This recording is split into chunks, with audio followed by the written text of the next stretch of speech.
Within the laws of the conservation of energy, a special relationship arises in the flow of dynamic fluids. This relation is known as Bernoulli's equation, a conservation principle between the pressure, velocity, and elevation between 2 points in a moving fluid along the line of flow.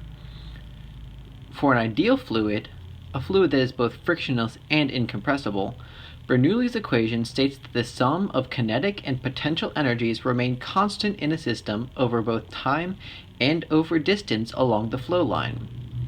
The sum of potential and kinetic energy in a system can be derived into the form of a measure of pressure, velocity, and elevation known as head. The head form is the most frequently used way to present and analyze Bernoulli's equation, and is useful for easy identification of ratios and effects of one factor on the others.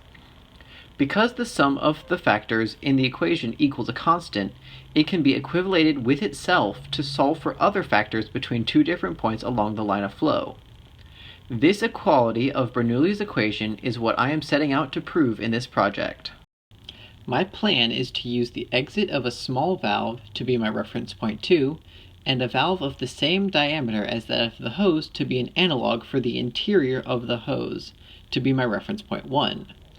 In order to begin proving the equation, I first need to gather as much data as possible about the 2 points in the system I would be measuring. The first step I took was to measure the diameter of the 2 valves I had chosen. The diameter of the blue valve is 1/2 inch, which is the same as the hose, and the diameter of the brass valve is 1/8 of an inch. With the diameters measured, I was then able to determine the area through which the water flowed. I used a gauge to measure the pressure of the water in the system, which I found to be 40 psi at ground level and 37 psi at 7 feet up. Since I was using gauge pressure for the system, I used the relative 0 psi for the open atmosphere in my calculations. After that, I measured the flow rate of water out of each of the nozzles. For the 1/2 inch nozzle, I measured the flow rate at ground level and at 7 feet.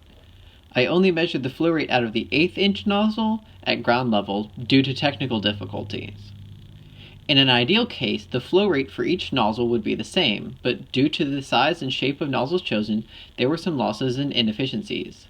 These losses total an approximate 33% decrease in water flow from the 1/2 inch to the 1/8 inch valve.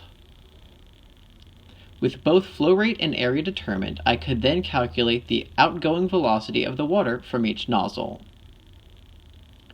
Other variables I needed were the specific weight of water and the acceleration due to gravity, both of which are common and accessible knowledge. For consistency of calculation, I converted all unit to those of feet and of seconds.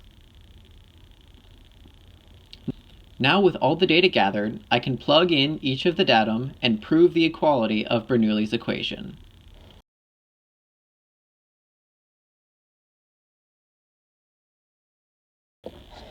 After plugging in all the numbers, we see that the answers don't quite match up. But this is because I did not include all of the inefficiencies into the calculation. Notable causes for error may include the 90-degree bend and the severe 180-degree contraction within the brass valve, as well as that the water pressure may have not been significant enough or the change in diameter too great of the valve to push all of the water through it, resulting in a reduced flow rate. With these in consideration, the results are definitely close enough to show a significant correlation between the 2 points, thereby proving the equality of Bernoulli's equation.